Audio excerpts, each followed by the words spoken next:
Bon matin, bon matin. Installer mes affaires. Je vous inviterai tout de suite à ouvrir vos Bibles à l'Évangile de Jean, chapitre 6. Au cours des derniers mois, on a étudié ce chapitre, son discours où Jésus dit qu'il est le pain de vie. Ce matin, on va conclure cet bel discours qui nous donne, qui révèle tellement de vérités profondes sur qui notre Sauveur est. Donc, je vous inviterai à vous lever pour la lecture de la sainte parole de notre Dieu. Jean 6, versets 52 à 58.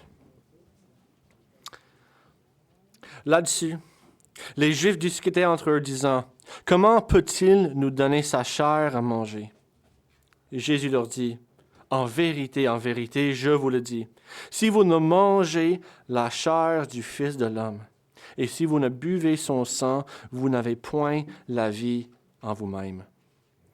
Celui qui mange ma chair et qui boit mon sang a la vie éternelle, et je le ressusciterai au dernier jour. Car ma chair est vraiment une nourriture, et mon sang est vraiment un breuvage.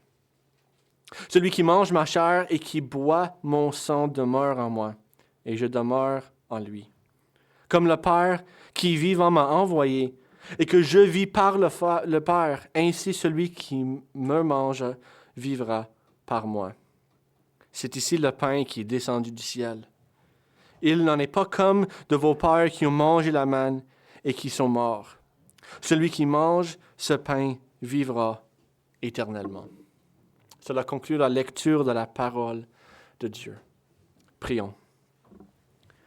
Seigneur Jésus, tu nous as donné tout ce dont nous avons besoin pour la vie éternelle. Tu es le pain de vie, le pain qui soutient nos âmes. Sois avec nous ce matin, nourris ton peuple et bénis la prédication de ta parole. Amen.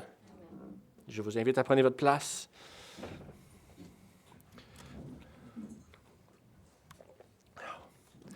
L'Église primitive, lors de son inception, il y a 2000 ans, a fait face à plusieurs difficultés, plusieurs fausses accusations.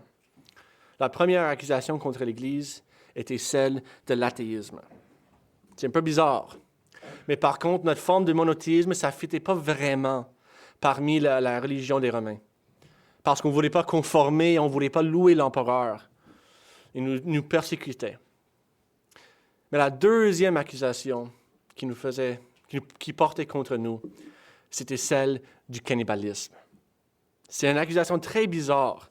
Par contre, parce qu'il nous disait qu'on réunissait pour manger notre Sauveur. Surtout basé sur des textes qu'on vient juste de lire.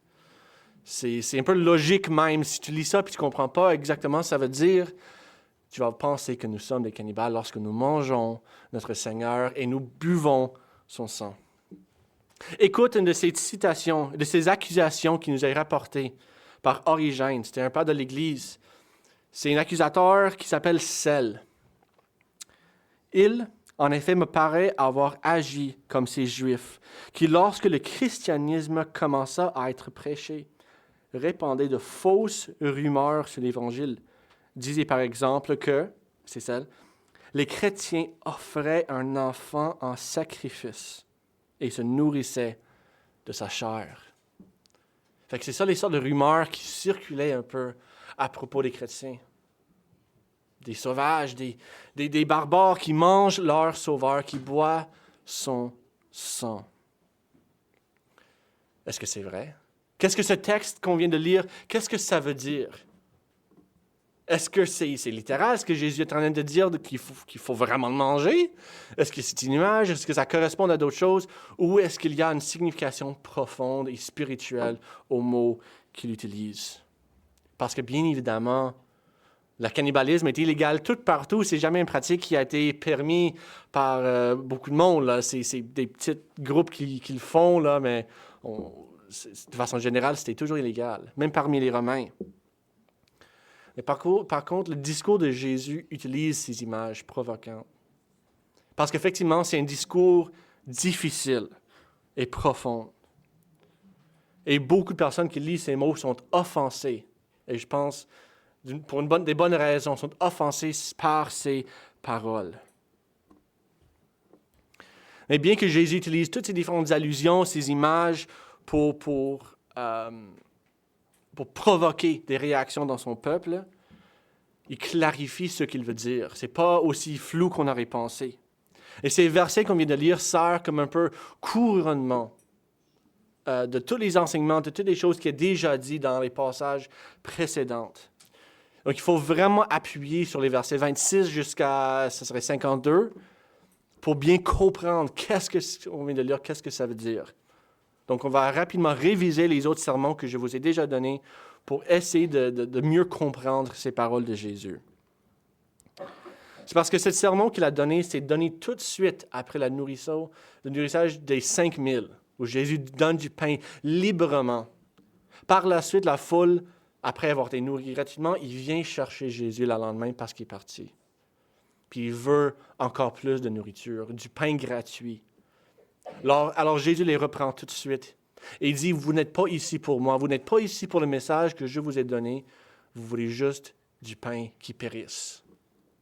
Et moi, je suis le pain de vie. Le vrai pain que vos corps, que vos âmes même ont besoin.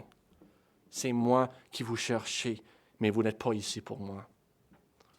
Par la suite, Jésus révèle le plan qu'il a établi depuis toute l'éternité pour vraiment donner son corps, qui est le pain de vie, à son peuple.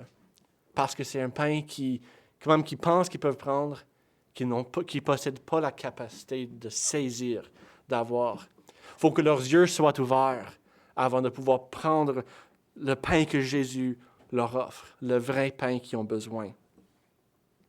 Un pain qui ne périt jamais. Ce qui nous amène à la troisième section du verset 41 à 51, où Jésus explique en détail comment il donne le pain. Parce que les personnes ne peuvent pas le prendre, ils sont aveuglés par le péché. Ils ne possèdent pas la capacité de prendre ce que Jésus leur offre. Fait qu'il faut que lui-même l'offre à eux. Et c'est offert souverainement de nature spirituelle qu'il donne à son peuple. Parce qu'il faut qu'en leur donnant, qu'ils vaincrent leur rébellion. La rébellion qui existe dans leur cœur, le péché qui existe toujours dans leur cœur et nos cœurs aujourd'hui. Pour recevoir le pain, ça prend un ouvrage divin. Mais quand même, tout à travers ce discours, le peuple, ils sont choqués par les images qu'ils utilisent.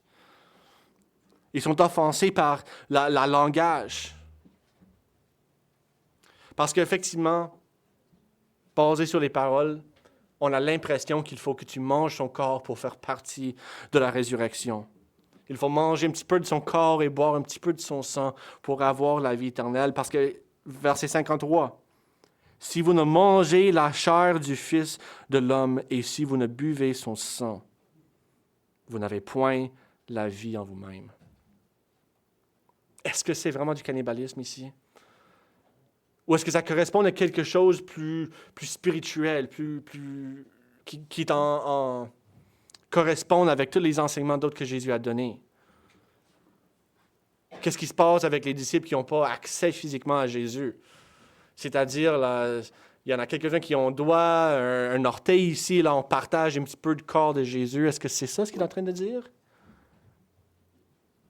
Si son corps a été épuisé assez rapidement, là. Puis nous, aujourd'hui, là, on n'a pas accès à la vie éternelle parce qu'on n'a pas accès au corps de Jésus. Est-ce que c'est ça qu'il est en train de dire? Ou est-ce qu'il y en a plus? Est-ce que ça correspond à une vérité beaucoup plus profonde que juste de simplement manger avec nos bouches, avec nos corps physiques? Quand on mange, genre cet après-midi, mettons, pour la Gap, la nourriture que vous mangez, ça rentre dans ton corps et ton corps est en train va le digérer. Et ça va sortir tous les éléments, les nutriments nécessaires. Puis effectivement, on peut dire que ça devient partie de toi lorsque les molécules composent tes cellules. Il y a une petite vérité dans l'expression que vous êtes ce que vous mangez. Et de même manière, lorsque nous mangeons le corps et le sang de Jésus, on ne la fait pas par la bouche, on la fait par l'âme. C'est comme quand on mange quelque chose de nourriture, Ça correspond à manger, à nourrir nos âmes. Il faut le faire d'une manière spirituelle, comme on va voir. Lui, il faut qu'il devienne partie de nous. Il y a un profond parallèle entre ces deux affaires. Pour donner une autre illustration, quand un homme et une femme se marient, ils vont faire une alliance ensemble. Les deux sont plus deux personnes séparées. Ils deviennent qu'une seule chair ensemble. Il y a un signe de cette alliance qu'ils font ensemble. Et c'est effectivement la bague qui représente cette union. Et la table du Seigneur, les éléments qu'on mange de façon régulière, c'est ça, la signe, la symbole de cette alliance. Qu'on n'est plus deux personnes, mais on est vraiment unis à notre Sauveur par la foi. La relation avec la table du Seigneur, c'est une question importante à se poser lorsque nous discutons de ce texte. Parce que les images qu'il utilise, ça correspond, ça nous fait penser immédiatement au table du Seigneur. Mais comme qu'on va voir, Jésus n'est pas en train de parler directement de la table. Par contre, la table, c'est basé sur les paroles dans Jean 6. Mais par contre, il parle directement plutôt de son sacrifice qui viendra. Et l'union qui est bâtie, qui est produite lors de son sacrifice. Lorsque son corps est brisé et lorsque son sang coula, nous devenions en union avec lui lors de l'établissement de son alliance. Et le texte de ce matin, nous allons voir comment ces éléments fonctionnent ensemble pour voir les bienfaits de cette union que nous avons avec Christ, ainsi que le sceau et le signe que nous avons qui se retrouve dans la table. Donc, mon point numéro 1, la vraie nourriture de Christ. Et nous allons examiner en détail qu'est-ce que Christ veut dire lorsqu'il parle de son corps et de son sang. Qu'est-ce que ça veut dire et comment nous devons vraiment le manger. Et le point numéro 2, la vie que Christ promet. Ou autrement dit, les bienfaits, les bénédictions qui sont permanents, qui viennent lorsque nous avons mangé son corps. Et le troisième, le repas qui confirme notre foi. Et c'est là la signe et le sceau de cette union que nous avons, notre relation avec Christ. Manger et boire le sang de Christ, loin d'être quelque chose de grotesque et barbare, elle révèle une réalité profonde de l'Évangile, des éléments essentiels à la foi chrétienne. Nous ne sommes pas des cannibales lorsque nous mangeons notre Seigneur, mais c'est une image qui correspond à des vérités profondes de l'Évangile et de la vie chrétienne.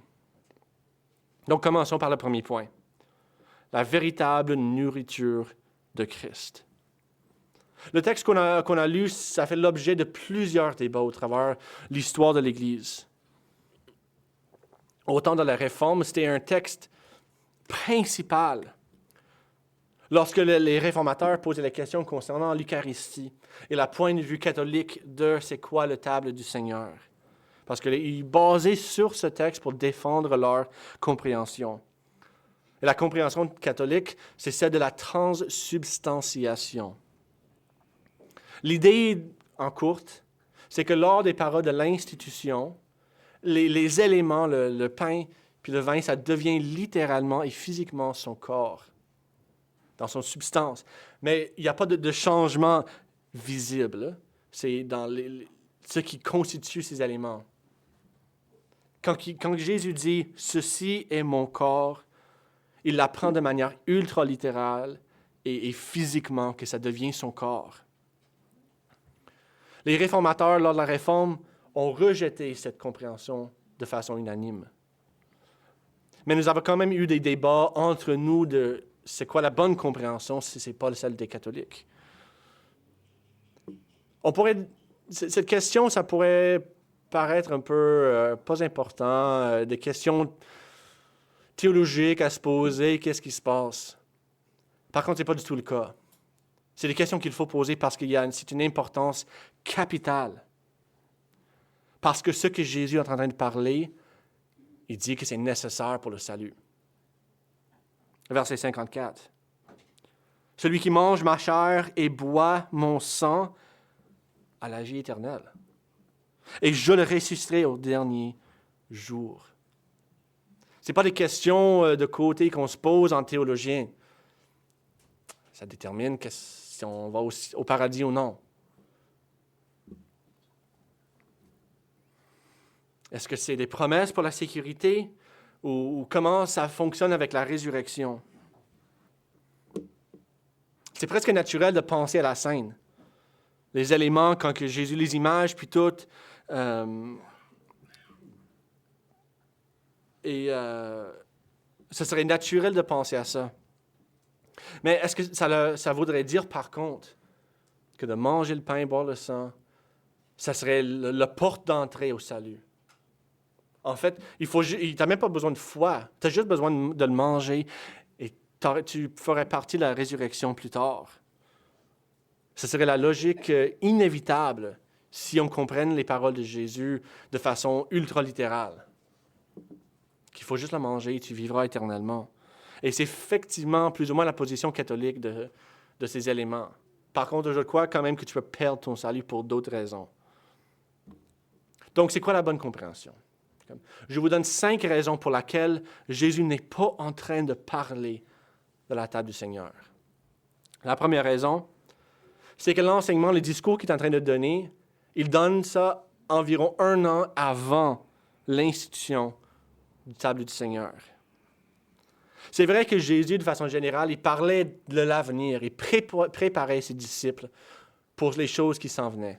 Il y a plusieurs instants où il parle de ça, de sa crucifixion et sa résurrection d'avance pour préparer ses disciples à la situation, les persécutions qui viendraient.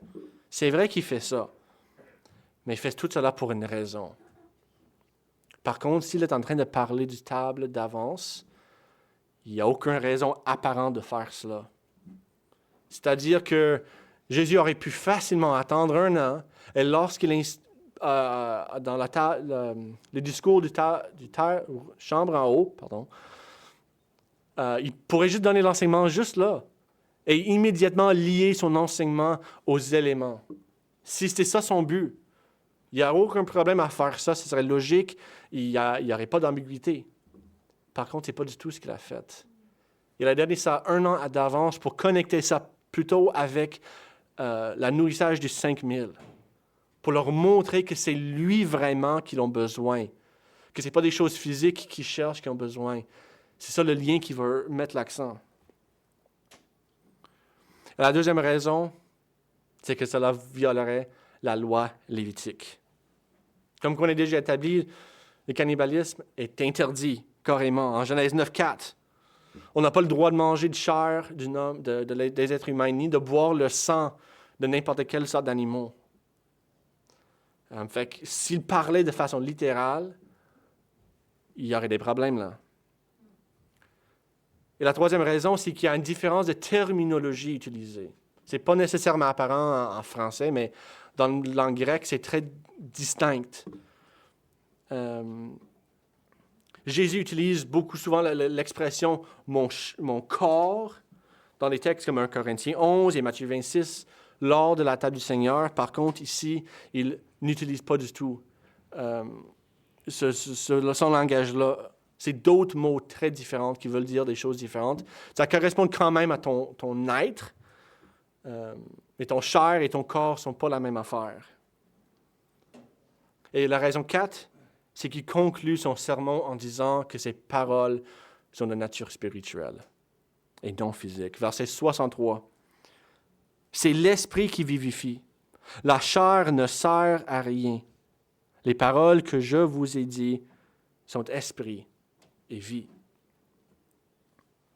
Et la 5e raison, c'est que clairement, tout au travers du Nouveau Testament, le salut n'est pas par les sacrements, mais par la foi seule.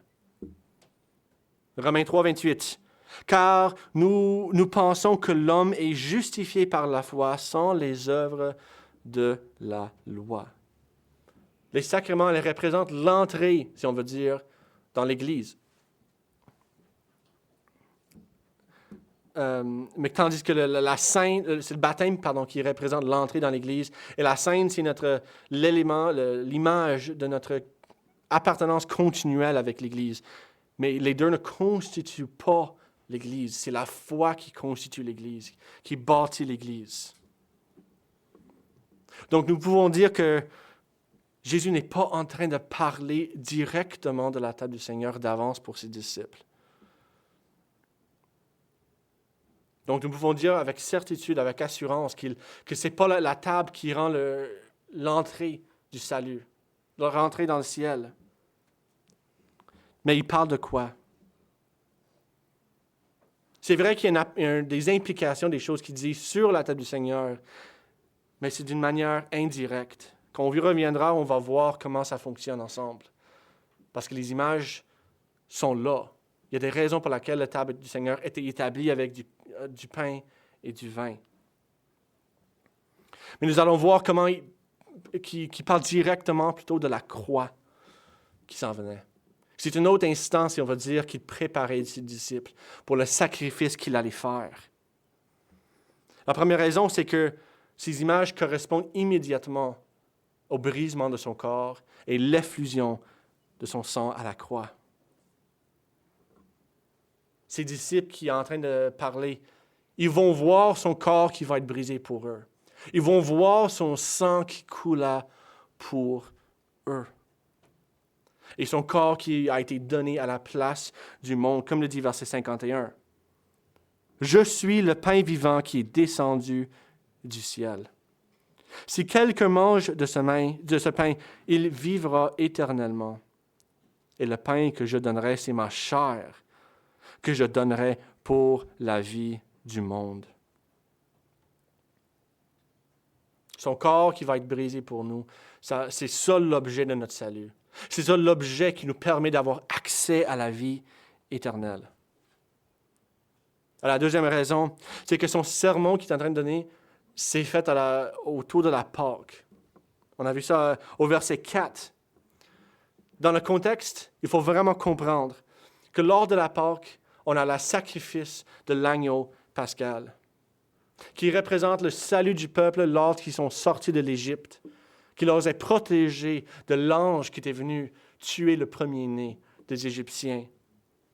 Et Jean-Baptiste fait exactement le lien. Jésus est cet agneau pascal en Jean 1,19 lorsqu'il dit « C'est l'agneau de Dieu qui ôte le péché du monde. » C'est lui qui va vraiment sauver le peuple, pas de leur esclavage physique, mais de leur esclavage spirituel, leur sauver de leur péché à la croix.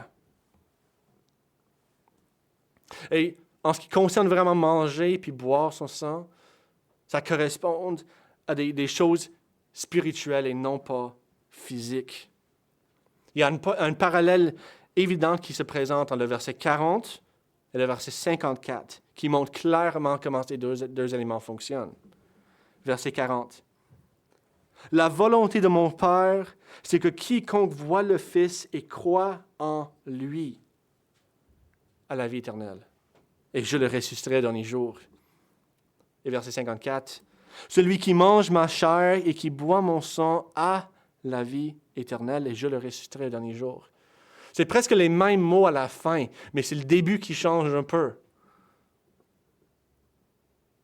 C'est ça, on peut dire avec confiance que de manger son corps et de boire son sang, ça le fait par la foi. À moins qu'il y ait plusieurs manières à être sauvé, mais ça, c'est très clairement pas le cas. On peut avoir accès à la vie éternelle par la foi en notre Sauveur. Verset 47 renforce même cette idée. « En vérité, je vous le dis. Celui qui croit en moi a la vie éternelle. » Nous la mangeons et nous buvons son sang par la foi. Et ça, c'est l'élément le plus central de l'Évangile. La justification par la foi seule, et non par les sacrements seuls. Par notre foi sur la croix, son sacrifice sur la croix, nous avons l'assurance du salut. Et nous allons faire partie de la résurrection finale aux fins des jours. Augustin, un des pères de l'Église au 4e siècle, il a dit exactement la même affaire. Il dit, « L'amour de Dieu, dit-il, est répandu dans nos cœurs par le Saint-Esprit qui nous a été donné. » Et ici, lorsque le Seigneur allait donner le Saint-Esprit, il a déclaré qu'il était lui-même le pain descendu du ciel, nous exhortant à croire en lui. Car croire en lui, c'est manger le pain vivant. Celui qui croit, mange. Il est racisé de façon invisible parce qu'invisiblement, il renaît. Un enfant intérieur naît. Un homme nouveau apparaît. Là où il est renouvelé, là, il est nourri de cette nourriture. Comme la nourriture physique rassasie nos corps, quand nous mettons notre foi en Christ et quand c'est là qu'il rassasie nos âmes. Avoir la foi en Christ signifie de renoncer à tous nos propres efforts et de dépendre uniquement sur lui, comme nous sommes dépendants sur la nourriture.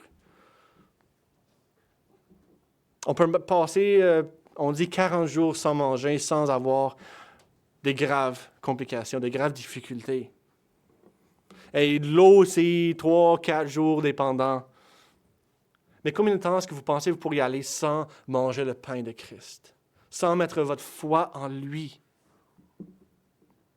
C'est le but d'une jeûne. C'est de montrer à quel point on est dépendant sur les choses physiques pour nous pousser vers des choses spirituelles, pour qu'on puisse manger son pain à tous les jours, notre pain, si on veut dire quotidien, pour qu'on s'appuie sur notre Sauveur. Lui seul peut donner de la vie à nos âmes. Lui seul soutient nos corps. Lui seul peut nous sauver. Et par notre foi et notre dépendance sur lui, nous sommes unis à notre Sauveur. Cette union, ça produit des transformations dans nos cœurs. On ne peut pas rester immobile lorsqu'on a mangé le pain et bu son sang. Ça change qui nous êtes, ça nous transforme dès qu'on l'a fait. Ce qui m'amène à mon deuxième point, la vie que Christ promet à ceux qui sont unis. De la même manière que la nourriture que nous mangeons, ça nous donne l'énergie. Être unis avec Christ, ça nous donne de l'énergie spirituelle. Elle nous fortifie. Et alors qu'il demeure avec nous, verset 56, « Celui qui mange ma chair et qui boit mon sang demeure en moi, et je demeure en lui. » Il demeure en nous par son Saint-Esprit, qui part avec nous toujours. Il est en nous et nous sommes en lui. Comme Paul explique en Galates 2:20. J'ai été crucifié avec Christ. Et si je vis, ce n'est plus moi qui vis, c'est Christ qui vit en moi. Si je vis maintenant dans la chair, je vis dans la foi au Fils de Dieu, qui m'a aimé et qui s'est livré lui-même pour moi. C'est l'Esprit de Dieu qui anime les croyants. Avant, on était morts, mais maintenant, nous avons une nouvelle vie, une nouvelle naissance. Nous vivons par la foi dans le Fils de Dieu qui s'est sacrifié pour nous. Et c'est cette union qui forme la base de notre assurance du salut, la base de notre joie, la base de notre sanctification. C'est ça la vie chrétienne. Il faut manger pour rester en vie, autant physique que spirituel. Puisque tout cela découle de l'Esprit de Dieu qui demeure en nous. On peut avoir une assurance de faire partie de la résurrection finale. Une assurance qu'on va arriver jusqu'à la fin, quand même les difficultés qui vont venir. Parce que nous avons un Dieu qui est avec nous. Un Dieu avec qui on est unis. Nos difficultés aujourd'hui prendront fin. Nous avons l'espérance de la résurrection finale. Et nous pouvons savoir que toute chose concourt pour notre bien. Le bien et le mal. Les choses qui font mal, les douleurs, les difficultés financières et autres, la persécution comme on a lu tantôt. Ça concourt ultimement pour notre bien, pour la résurrection finale qui nous attend. Et ces vérités, elles travaillent à notre sanctification, dans le sens que ça nous pointe vers notre dépendance sur le pain de vie, le pain qui nourrit nos âmes. Alors que Dieu nous détache tranquillement de la nourriture physique, nous devons être dépendants sur la nourriture spirituelle, le pain de vie. Ça nous permet de mieux en mieux comprendre qui est notre Seigneur et c'est quoi notre relation à lui, alors qu'il nous attire tranquillement de plus en plus à lui et vers l'éternité qui nous attend. Cela devrait nous conduire vers une vraie satisfaction en Christ. Nous n'avons pas besoin de chercher ailleurs pour de nourriture. Nous n'avons pas besoin de toujours travailler pour vivre, mais nos âmes sont satisfaits en Christ. Verset 55. « Car ma chair est vraiment une nourriture et mon sang est vraiment un breuvage. » Il est la vraie satisfaction que nous avons besoin. La première chose que Jésus dit à la foule, c'est de ne pas travailler pour des choses qui périssent, mais de travailler pour des choses qui persistent pour toujours. Parce qu'il n'y aurait aucun fin à notre union avec Christ.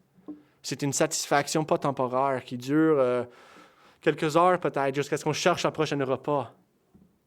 Mais c'est une satisfaction qui dure pour la vie éternelle. Et le mot éternel est très important là. Ça dure jusqu'à jamais. Lorsqu'on a mangé ce que Christ nous donne. Parce que nous avons tellement besoin de ça. D'arrêter de travailler, d'arrêter de toujours chercher, mais de manger ce qui est éternel. Et de ne pas chercher des vaines spiritualités comme d'autres solutions temporaires. Aucun emploi, aucun argent, aucune popularité ou relation ou autre peut nous satisfaire à part le pain de vie qui se retrouve en Christ seul. Car nous avons une promesse que la vie n'aurait pas de fin en Christ, que nous ferons partie de cette résurrection. Le verset 54 répète cette idée pour la 4e fois dans son discours, que Christ ressusciterait son Église. Même si nous mourrons, on va revoir la vie avec notre Sauveur. Notre vie est enracinée en Christ, qui possède la puissance complète du Père, comme le dit verset 57. Il est la source de vie qui donne librement à tous ceux qui lui appartiennent. Et c'est ça la promesse pour les croyants. Parce qu'effectivement, c'est une promesse qu'on n'a pas. On a des avant-goûts aujourd'hui, mais on n'a pas l'entièreté de la vie éternelle. On dit que c'est déjà, pas encore. On a déjà des avant-goûts de la vie éternelle, mais pas encore l'entièreté. La totalité viendra lors de la résurrection. Lorsque nos corps seront renouvelés, lors de la glorification, on a l'entièreté de la vie éternelle. Christ viendra pour l'accomplir en nous dans l'avenir. Et là, on va avoir l'union également complète avec lui. On va être délivré de la présence et la puissance du péché. Et cette espérance change profondément la manière que nous affrontons la mort. Quand nous enterrons quelqu'un, on voit que le corps est faible, qu'il peut être tué, qu'il peut être battu, qu'il peut être malade. Mais nous devons se rappeler des paroles de Jésus. Je vais ressusciter cette personne plus tard. C'est les croyants. Cela est un serment de Dieu, des choses auxquelles on peut s'accrocher lors d'un enterrement.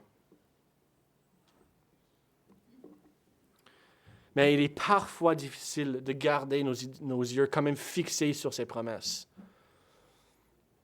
C'est difficile de s'en rappeler. Dans l'Ancien Testament, Dieu donnait plusieurs images, des autels, des tas de roches, si on veut dire, pour leur rappeler à la peuple d'Israël c'est quoi les promesses que Dieu les a faites. Et Dieu nous a donné la même affaire dans le Nouveau Testament. Des signes, des symboles pour nous rappeler les promesses qu'il nous a données. Qu'il y a une résurrection finale qui viendra. Que la vie éternelle va être comblée avec notre Sauveur. Et ce signe, c'est effectivement la scène, le table du Seigneur que nous prenons régulièrement. Ce qui m'amène à mon troisième point. Le repas qui confirme notre foi en Christ. Même si nous avons déjà établi que Jésus ne parle pas directement de la table dans Jean 6, ça ne veut pas dire qu'il n'y a pas d'implication sur ce repas, sur cet élément. La scène confirme la réalité que Jésus est en train de décrire en Jean 6. Elle illustre et elle révèle notre union spirituelle avec Christ. Les éléments reflètent ce signe et le sceau qu'il nous donne. 1 Corinthiens 10, 16. La coupe de bénédiction que nous bénissons, n'est-elle pas la communion au sang de Christ? Le pain que nous rompons, n'est-il pas la communion au corps de Christ? Dans la scène, notre communion au corps et du Christ sont montrés, sont démontrés, et ils sont décrits en Jean 6. Le mot communion est fondamental. Elle désigne la manière que nous partageons cette union avec Christ. Lorsque nous prenons les éléments visibles, nous devons quand même la faire par la foi, comme on l'a déjà établi. Par le pain et le vin, nous avons une communion avec Christ. Il est présent dans ces éléments. Pas d'une manière physique, mais d'une manière spirituelle. Comment est-ce que je peux dire ça? Comment est-ce que je peux encore affirmer que c'est son corps, que ce n'est pas un mensonge et ce n'est pas juste une vaine image? Ceci est mon corps.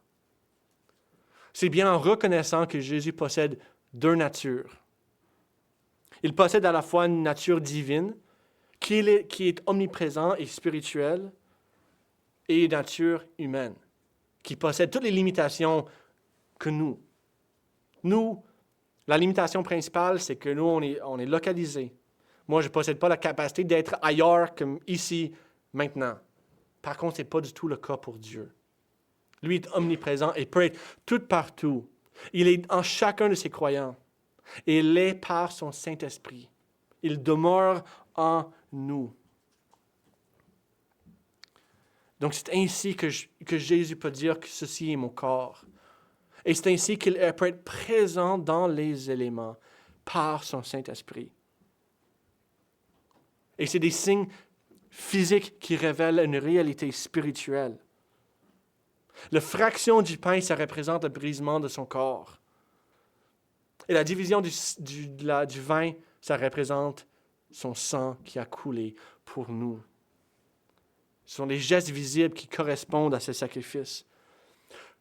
Vous entendez l'Évangile de façon régulière ici, mais lorsque vous communions à la table, vous voyez l'Évangile. Vous voyez ce que Christ a fait pour vous. Et vous voyez les promesses qu'il nous a faites. Et vous communiez de façon spirituelle avec lui au travers de ces éléments. Parce que c'est notre péché qui nous sépare de Dieu. C'est notre péché qui rend ces éléments nécessaires. Mais la puissance n'est pas forcément dans les éléments, mais dans les promesses auxquelles ils correspondent. Le sacrifice de notre Seigneur, qui a été brisé à notre place. Et son sang a coulé à notre place. À chaque fois que vous prenez la communion à la table, réfléchissez à ces réalités. Réfléchissez à son corps. À votre corps qui n'est pas mort pour ses péchés, mais son corps qui est mort pour vous. Et son sang qui a coulé à votre place, que mon sang n'a pas dû couler, parce que Christ a pris ma place. Et par ces signes, nous avons un sceau et un gage, une promesse de la communion que nous avons avec lui. 1 Corinthiens 11, 24. Et après avoir rendu grâce, il rompit et il dit, « Ceci est mon corps, rompu pour vous. » Quand tu doutes que Christ est vrai, que Christ est ressuscité, ou tu as des misères dans la vie, le Saint, c'est la promesse de Dieu. Ça dit effectivement que cette promesse est pour vous. La promesse de la résurrection finale, que la mort n'est pas la fin. Il y a de quoi qui s'en vient. Mais ce n'est pas à cause de ta mérite, mais c'est à cause uniquement de la grâce de Dieu par le sacrifice de Christ. C'est cela sa promesse à son Église. Cela devrait nous fortifier et nous soutenir au travers de toutes les difficultés et les temps de faiblesse. Nos âmes ont besoin de nourriture autant que nos corps. Et cette table, c'est le moyen de grâce que Dieu utilise pour nous donner la vie, pour nous garder en vie. On dit que c'est des moyens de grâce que Dieu utilise pour nous sanctifier, pour nous rappeler toujours, pour nous ramener toujours plus proches à lui. C'est de la nourriture pour vos âmes. Mais à cette table, ce n'est pas juste que vous mangez du pain et vous buvez du sang, mais vous faites partie de la famille de Dieu. Et vous mangez à sa table. Apocalypse 19, 19. Heureux ceux qui sont appelés au festin des noces de l'agneau, au repas éternel. Cela correspond à la réalisation finale, au festin de notre Dieu, lorsqu'on va être tous réunis ensemble autour de sa table. C'est des images qui sont toutes partout dans l'Ancien Testament. Et ça nous prépare cela. Ça nous rappelle que cette promesse nous attend. Et nous allons partager à cette table jusqu'à son retour. Après cela, ça change. On n'a pas besoin d'une promesse parce que la réalité est arrivée. Les promesses sont accomplies. Et tous les fils et les filles de Dieu sont appelés à communier à cette table en tant que membres de sa famille. Partager un repas, c'est quelque chose d'intime. C'est des choses qu'on fait avec des amis, la famille de façon récurrente. Des amitiés sont bâties d'habitude autour de la nourriture d'une manière ou d'une autre. C'est parce qu'il y a quelque chose de particulièrement important lorsque nous partageons du pain ensemble. La communion est établie. Des familles sont renforcées. Et vous avez un repas même aujourd'hui pour refléter cela, pour partager la nourriture ensemble, pour bâtir une communauté au sein de l'Église. Et la table du Seigneur, c'est pareil. On est tous des enfants adoptifs de Dieu, des frères avec Jésus. Et lorsque vous mangez à la table, regardez autour de vous. Regardez qui sont vos frères et sœurs. Cela va vous rappeler de cette communauté que vous êtes en train d'établir ensemble. Parce que Christ est en train d'autant nourrir toi-même que tes frères et sœurs à côté de toi. Vous êtes une famille ensemble. Et c'est pour cela que la table du Seigneur est tellement centrale à la vie chrétienne. Elle correspond à des vérités spirituelles, mais ça établit également une famille parmi nous, la famille de Dieu. Et ça représente le Sauveur qui est mort pour nous. Son corps est brisé et son sang a coulé pour établir la famille de Dieu. À chaque fois que nous prenons la table, on proclame la résurrection qui s'en vient. La résurrection de notre Christ qui est arrivé. On ne mange pas quelqu'un qui est mort, mais on mange quelqu'un qui est en vie. Et on proclame ce qu'il a fait pour nous. On proclame son corps brisé et son sang coulé. Ceci est mon corps. Venez et mangez par la foi. Lorsque vous vous approchez de la table, tournez votre regard vers lui.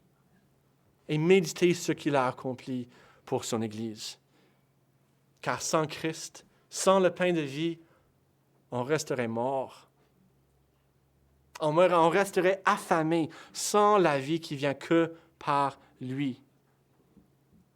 Il nourrit nos âmes au travers cela. Et c'est exactement ce qu'il nous promet en verset 58. Ceci est le pain qui est descendu du ciel.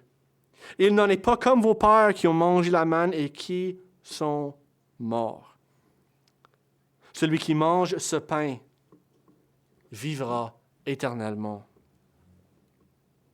C'est ça sa promesse qu'il nous donne aujourd'hui. Tous ceux qui viennent à lui, tous ceux qui mangent son pain et boivent son sang aura la vie éternelle. Et nous le faisons par la foi. Pas affamés ce matin. Venez à sa table et mange le corps de Christ, qui est le pain de vie. Prions. Seigneur Jésus, tu es le pain de vie. Nous avons besoin de tout ce que tu donnes pour nous arriver à la vie éternelle. Nourris nos âmes chaque jour. Communie avec nous, Seigneur, afin que nous puissions te connaître de plus en plus. Que ta parole accomplisse ton œuvre. Amen.